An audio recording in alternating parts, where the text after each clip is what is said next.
Yo, what's going on? We're live with Heath Evans up on a roof, and I just wanted to tell you guys a little bit how we met almost 3 years ago. We were training at Equinox in Santa Monica. Yeah, and Heath was one of the few people in there throwing around some weight.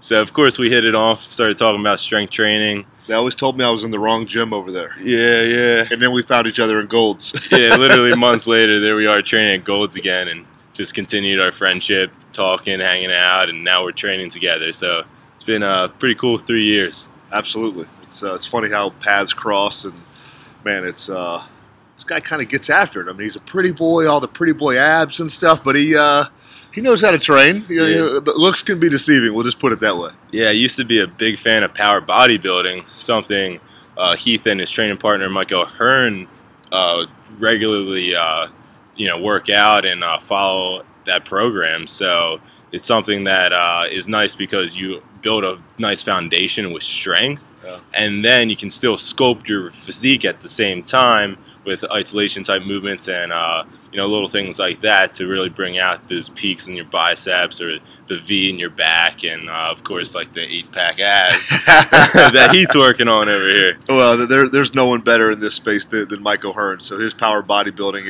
it's all inclusive. I mean, you want to be strong, then he's going to get you strong. You want to look ripped year round, he stays ripped year round. His idea of a cheat meal is like grapes and strawberries. So if you're looking for someone with consistency and discipline, obviously Nick's a great example, but Michael Hearn's right up there with him.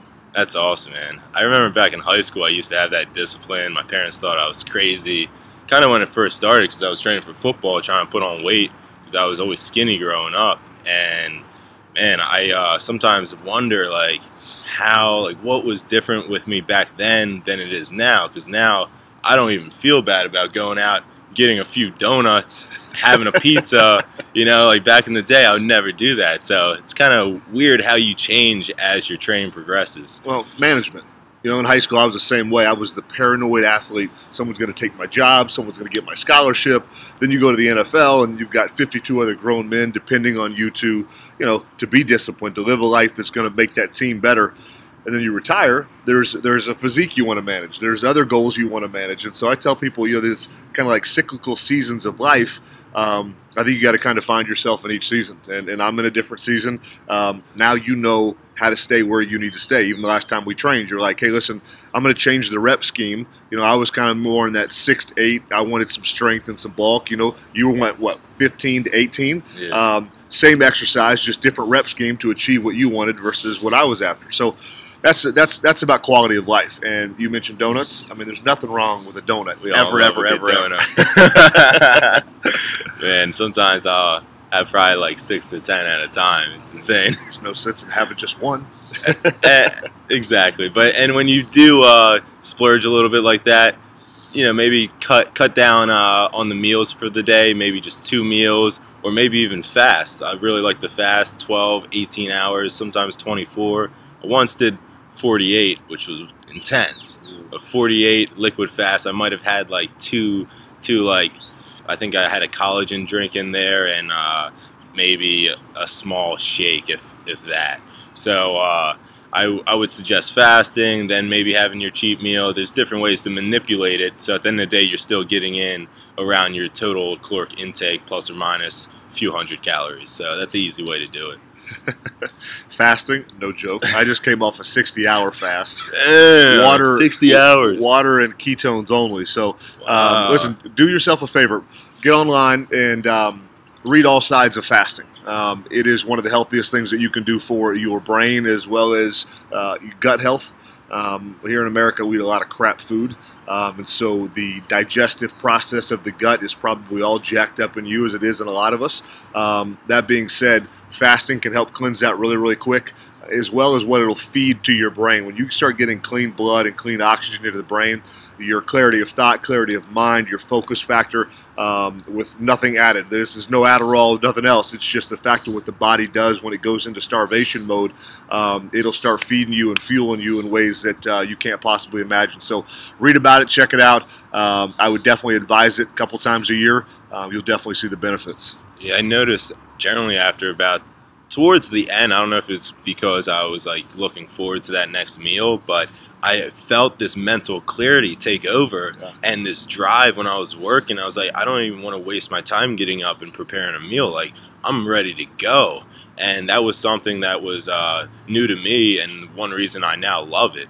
And for guys out there, it also raises your HGH levels. So there's a perk, you know, muscle building, muscle recovery. You know, HGH helps with all that. So that's one, you know, one plus too. So, you know, I would give it a try. 12 hours is only half a day. You could start, you stop your meals at 6 p.m. the night before and wake up, say, 6 p.m. the next day, then boom, there's 12 hours. It's so easy. Anyone can do it.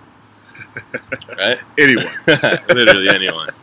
All right, so my next question, let's kind of talk about your journey. You know, I know you grew up in West Palm Beach, Florida, now living in Manhattan Beach with your daughters. You had a 10-year NFL career, which was amazing. Guys like me, I mean, growing up in Pennsylvania, we lived and breathed football, backyard football, you know, pee-wee football. We see the shirt.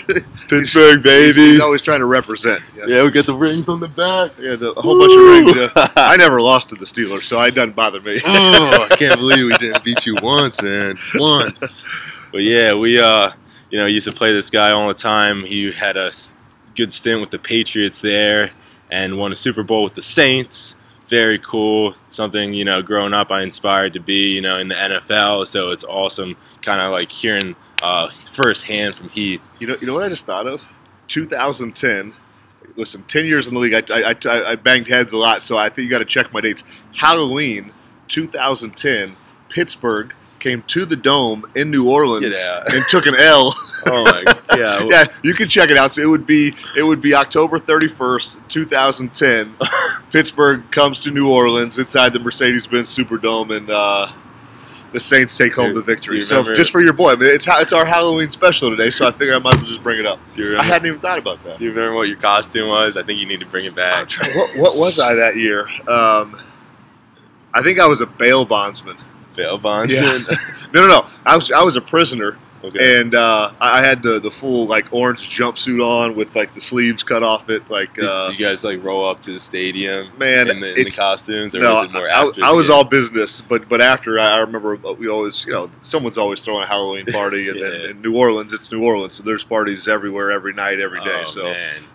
That's actually been on my bucket list. I really want to go to New Orleans. It's a great city, great people. What was your favorite thing about the city? The food. The food. Yeah. The food, the architecture, the people.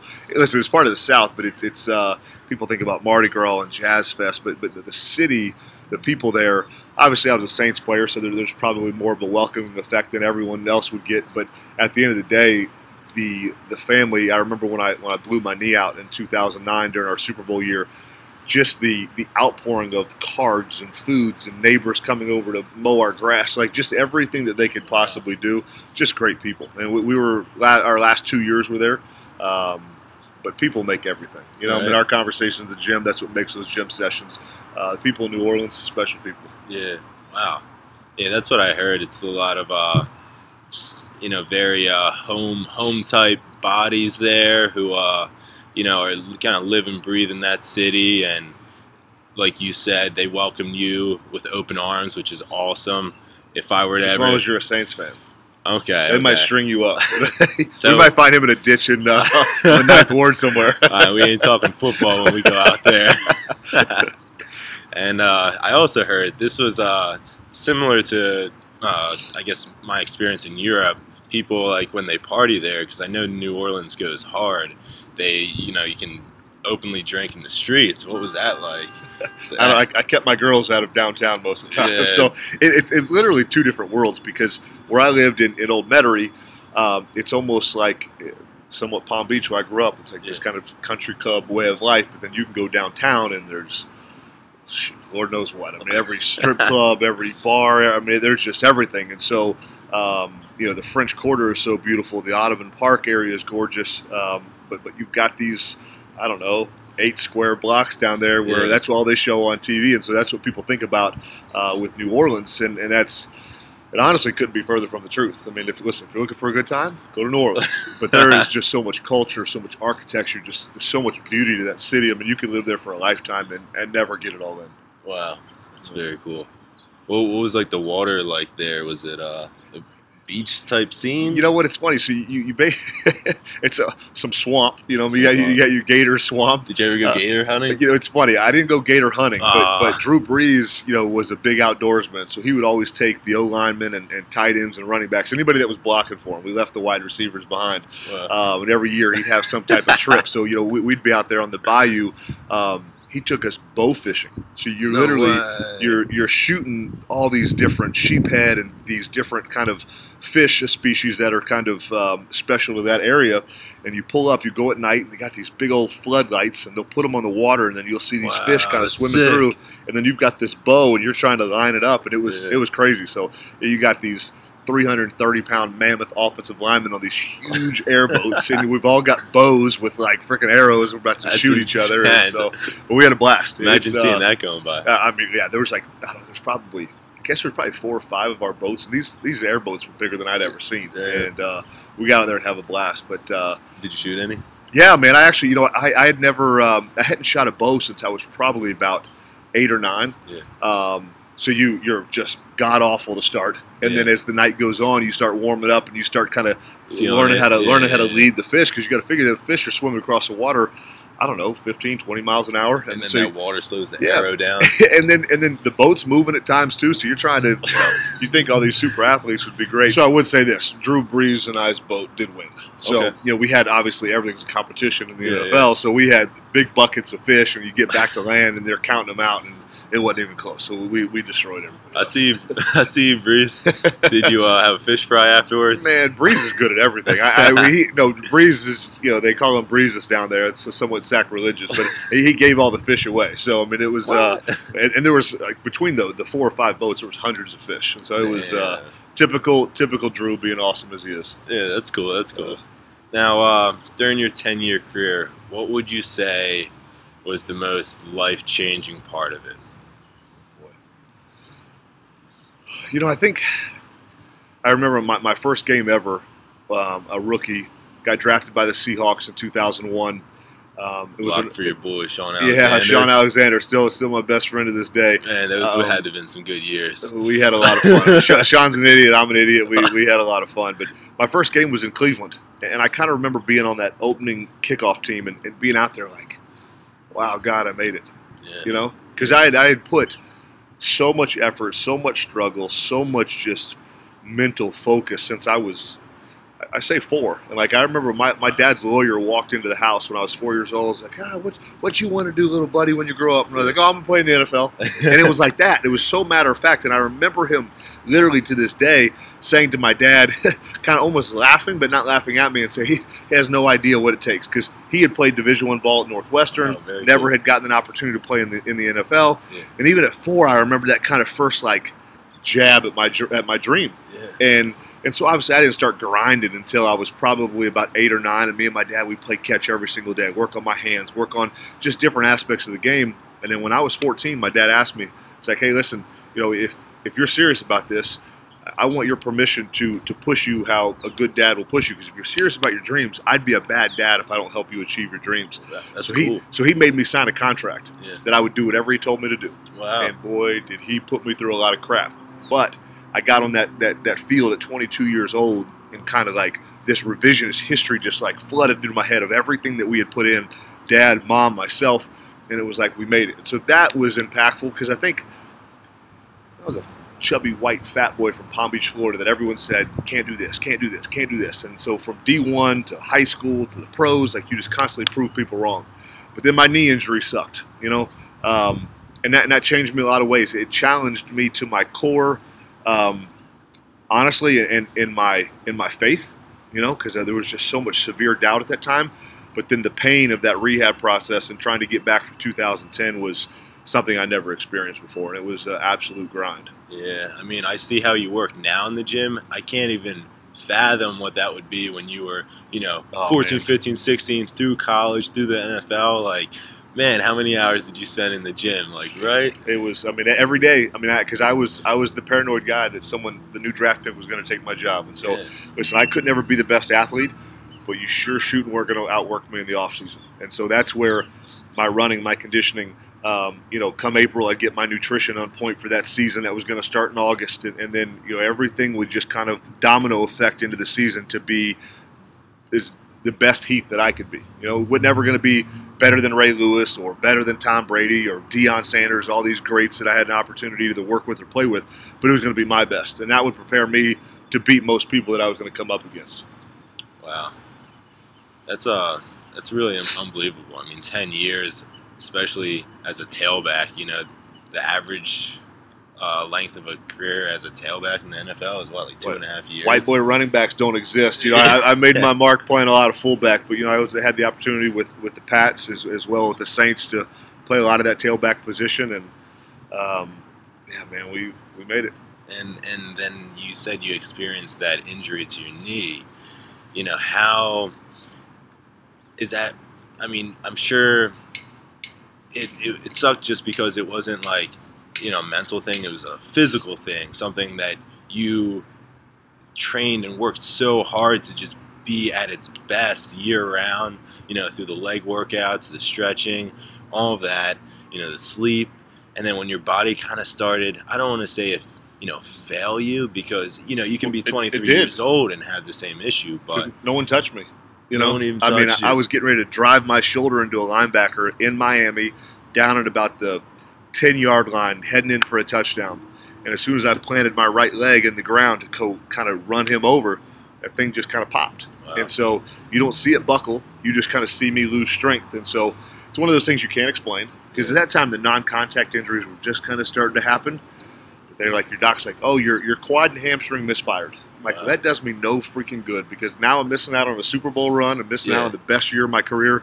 And so those things were challenging, and the purpose of all that stuff, I still I'm still developing, because it spun me in a tizzy for a while, in my marriage, in my relationship even with football, and my understanding of God. A lot of different things came out of that test and that challenge and that trial. And so this point in time now, 9 years later, I'm thankful, but I'm still learning from it for sure. Yeah, well, 9 years. Time flies, right? Oh my gosh. I got Ava's 14. Naomi's getting ready to be 12 here on November 20th. Time is just boom, boom, boom. Yeah, check Heath's story out on Instagram. He throws his daughters in all the time. It's really cute. They're funny girls. They're always mad at me. They're like, "Don't do it." I'm like, "You can't tell me what to do." That's too cute. I can't wait till I have kids one day, but I'm waiting a few more years. Yeah, you find the right woman first. Exactly. It's funny. Heath mentioned God a couple seconds ago, and this past year, because we come from families that we grew up in churches, and we have a strong background and knowledge of the faith, and both of us started to get back into church and really started praying again this past year, and it's changed both of our lives dramatically. We're both saying how much we've progressed and how much happier we are right now. Now, Heath's going through some stuff since, coming off the NFL Network. I'll let you touch on that a little bit. But, yeah, just from pursuing our faith again, it literally seems like the sky's the limit. And Heath actually just dropped this Built Ready apparel line and his first fitness app. So I think that's very cool. And through everything he's going through, he's still over here, pursuing those fitness endeavors that me and a lot of my friends, are over here hustling. So it's like awesome to see Heath just being able to balance everything with, the NFL Network, the fitness scene out here that's so huge, and just being at the top and being in good shape and keeping that strength at its at its peak, because I think you're like almost stronger than you've ever been. Am I right? I always say I'm stronger than I've ever been, but I'm not as in good a shape, because when you're playing, I could go run 1,800 yards of conditioning and then go throw around these type weights. But that conditioning is not happening this day. But yeah, you'll have to come out and rollerblade with me sometime. You never catch them on some rollerblades. Listen, there's a weight limit on those. Like if you're under 200 pounds, you can rollerblade. If you're over 200 pounds, don't let me catch you on some rollerblades. He has some short pink shorts, I heard too. So he fits right in here out here in Venice. But Nick mentioned the NFL, just challenges of life, our faith. Listen, here's the Cliff Notes version. I got Me Too'd. I don't know how else to say it. You know, we all know this Me Too movement. Well, myself and about 7 other guys. I don't know who was innocent and who was guilty. I know I was innocent. I know I was able to prove it. And you know what? The NFL did me wrong.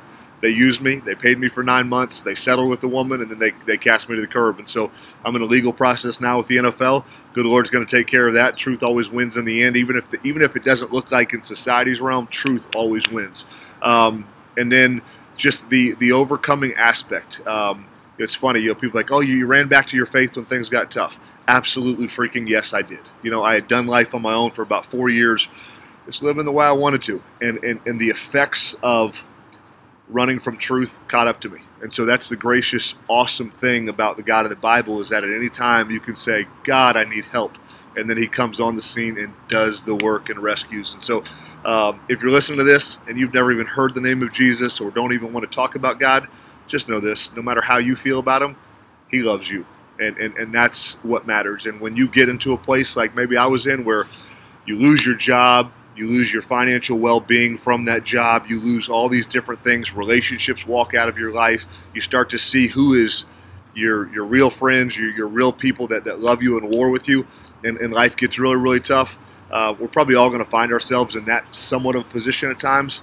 Just remember this conversation between Nick and Heath, and that the God of the universe loves you, and he's just waiting. He's waiting for an open invitation to come in and rescue you and help you out in your given moment. Because I promise you, will if you cry out to him.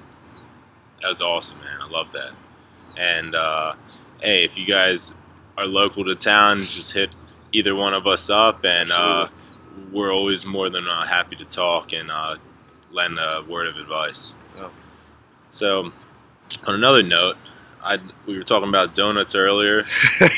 What would you say is your favorite cheat meal, Heath? I mean, it's donuts. Like people, you know, I didn't be in the bodybuilding world. They go to pizza. I'm like, I mean, is pizza even a cheat meal? I'm like, that's on my average diet. But no, like, listen, when those Saturdays come around, you know, and listen, here we've got some. It's funny because in the South we know how to cook some donuts. You know, I'm from Palm Beach, Florida, but some homemade donuts. You know, like there's some spots here in LA that are strong. I mean, Yum Yum is a great donut spot. DK Donuts down there on Santa Monica Boulevard, right in the heart of Santa Monica. I mean, listen, a good hot box of Krispy Kreme when they're fresh off the little conveyor belt there. That's amazing. Have you had the French crullers over at Wendy's? They're pretty good. See, like he's giving me things I had to go try when we get off the mic. So we got a place there in Manhattan Beach. It's like right on the line of Manhattan Beach in Hermosa. It's called VIST Donuts. Okay. And so my challenge is I go in there like most Saturday mornings, and the lady behind the cash register behind the counter is just like, she's just ornery. She's just not nice. And so like I go in there, I'm like, my goal, I'm gonna make this woman smile. I'm gonna make her say hi to me. I haven't succeeded yet, but you know what? I'm getting there. So like I'll give her the wrong credit card on purpose just so she has to continue the conversation with me. And awesome. You know, because they don't take Amex, which I hate. Don't you hate that one? So I'm gonna make the sweet lady smile at some point. So but yeah, donuts is always the go-to. That's awesome, man. I can't believe that. I'd like to see this old lady.